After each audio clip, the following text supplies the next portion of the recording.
Hi, to factory reset your Samsung Galaxy A35 5G. As a first step, we need to remove SIM card and micro SD card. So for that, I'm gonna take this tool, which is called ejector, and it goes in a conflict with the device. But if you lost it, don't worry, this is really cheap tool. You can find it anywhere.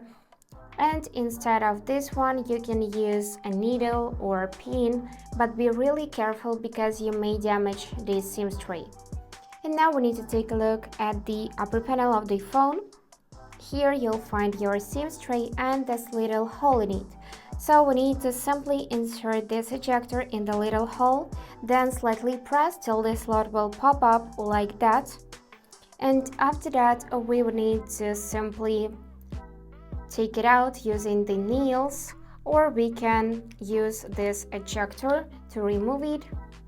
And yep, so now we just need to simply remove the SIM card. I don't have micro SD card, so I'm gonna remove just the SIM card, but if you have here your micro SD card, remove it as well because you may damage it in the process of factory reset.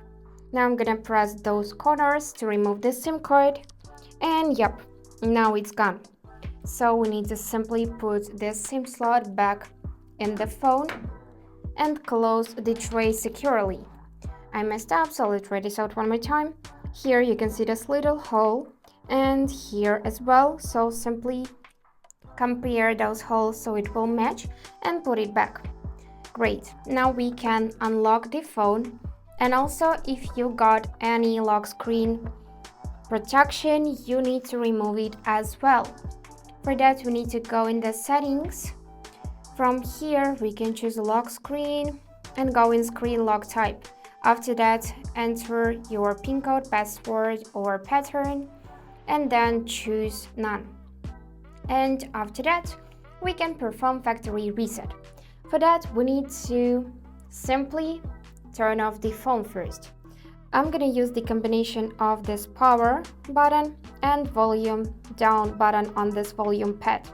So hold them at the same time till you could see this power off menu appears on the screen. If you remove the Bixby from the power button, you can just hold the power button itself, but I use this combination. And from here, choose to power off your phone and then tap it again. After that, your phone will turn off, and at this point, prepare your charging cable. Simply one end connect to the power source, such as charging port of your laptop or game console or another phone. And the second end we will need to plug in the phone like that.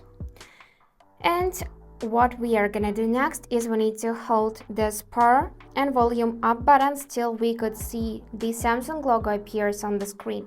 So I'm gonna hold those two buttons together like that. And now when you'll see Samsung logo, just release the buttons and wait till we enter recovery mode. And this is how it looks. So from here we need to choose that option, wipe data and factory reset. And for that, I'm gonna use this volume down button to scroll through the list. And now to confirm the choice, we will need to hold power button. So let's do it. Here we got this warning that this action cannot be undone, and also to remove SD card, which we just did. And let's choose to factory reset the phone. Now, after that, you would see that option, reboot system. Now you need to simply select it, and at this point you can unplug the charging cable, and now you'll see that your phone will reboot and it will turn on, and you'll need to set it up again. So you'll need to select your language, sign in your Google account, choose display type, and so on. So that's it for today. If you enjoyed this video, please subscribe, like, and comment. And I wish you all the best. Bye bye.